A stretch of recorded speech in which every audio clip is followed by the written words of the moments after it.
Le plaidoyer demeure cette discipline de développement qui peut être entre les mains de l'Église dans la conduite de son action citoyenne de développement et dans la propagation de l'Évangile. Bon nombre de citoyens se demandent sur les étapes à suivre pour faire un bon plaidoyer. Sur la question, les explications du consultant Marc Otozie Guita sont limpides.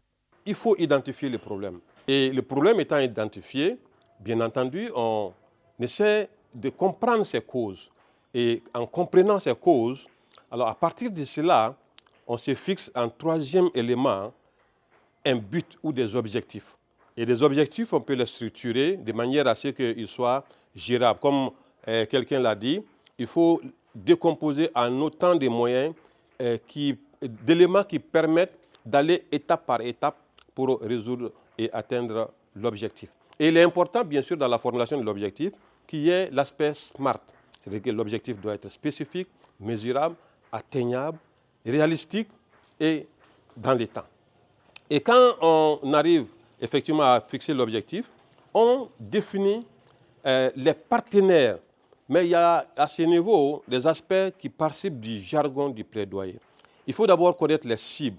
Il s'agit d'acteurs auprès de qui vous allez pour plaider la situation, pour plaider la cause.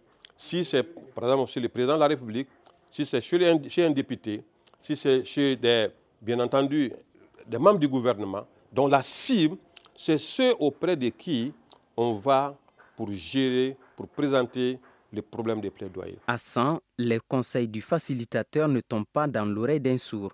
La concentration des participants au moment des travaux témoigne cela. Comme les autres, Rahab Diarra et Esaïe Kamaté sont heureux de la qualité de l'enseignement.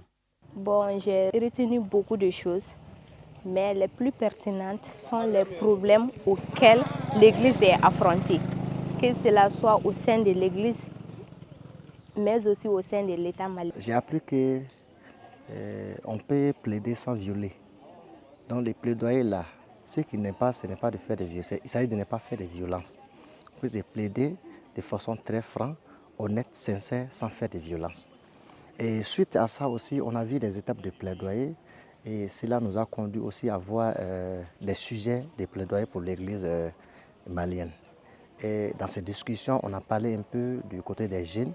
Quelles sont les choses qui entravent la jeunesse de l'Église chrétienne vraiment à aller de l'avant, du côté professionnel, du côté de l'emploi, du côté du mariage.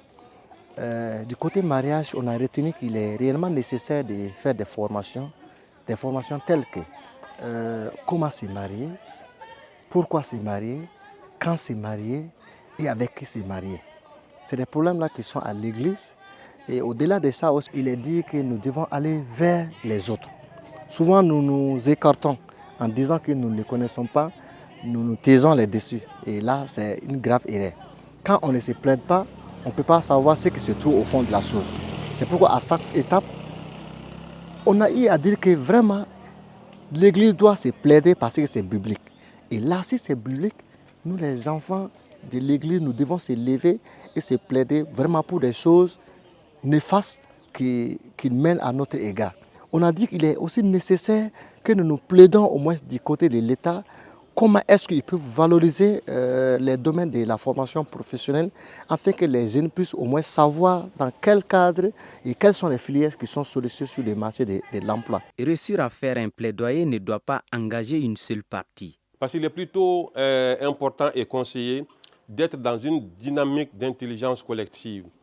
Et là, mettant vos différentes forces de négociation ensemble, il y a beaucoup de chances à ce que les choses aillent mieux. Quand on définit les cibles, c'est-à-dire c'est auprès de qui on va, on a les alliés, c'est avec qui on va. Et là, il ne faut pas se tromper d'alliés. Parce que si vous prenez un adversaire pour un allié, comme le dit en Bambara, bien c'est un dalin bien quand Ayemandi. Vous avez aussi à faire attention aux perpétrateurs. C'est-à-dire que c'est là qu'ils sont à la base du problème. Il y a aussi un autre acteur, c'est les partenaires. Peut-être que vous avez besoin des ressources qui ne sont pas tout à fait internes et vous avez besoin de démarcher des gens pour avoir des ressources. Et en ce moment, vous mettez en œuvre votre action de plaidoyer avec toute la méthode. Bien entendu, ce qui est conseillé en dernière étape, il faut évaluer. Et quand vous évaluez, ça vous permet de capitaliser, de vous rendre compte là où ça marchait, là où ça n'a pas marché. Si vous devrez repasser encore à redéfinir des modalités de ces plaidoyers ou si vous devez passer à une autre étape. Beaucoup de sujets de plaidoyer, nous en avons dans ces pays et que l'Église peut prendre en charge. Les travaux se poursuivent ce jeudi à Saint.